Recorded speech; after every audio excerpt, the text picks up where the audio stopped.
Nationalised బ్యాంక్స్లో fixed deposit కనుక చేస్తే తక్కువ టైంలో ఎక్కువ ఇంట్రెస్ట్ ఇచ్చే బ్యాంక్స్ ఏవనేవి ఇక్కడ చూద్దాం. హాయ్, నేను మీ ట్యాక్స్ పిల్ల from Tanushree tax solutions. Banks వచ్చేసి పంజాబ్ నేషనల్ బ్యాంకు, దీని పీరియడ్ టైం వచ్చి 400 డేస్.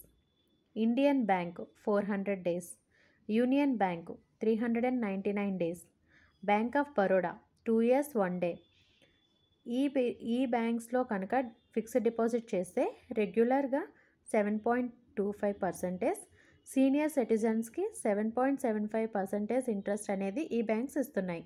అలానే హయ్యర్ ఎఫ్డి ఆఫర్ చేసే బ్యాంక్స్ వచ్చేసి కెనరా బ్యాంకు, దీని పీరియడ్ టైం వచ్చి 444 డేస్. ఇక్కడ రెగ్యులర్గా 7.3%, సీనియర్ సిటిజన్కి 7.8%, 8 years అబోవ్ వాళ్ళకి 8.05% ఇంట్రెస్ట్ అనేది వీళ్ళు ఇస్తున్నారు. Okay, thank you for watching. Please support me.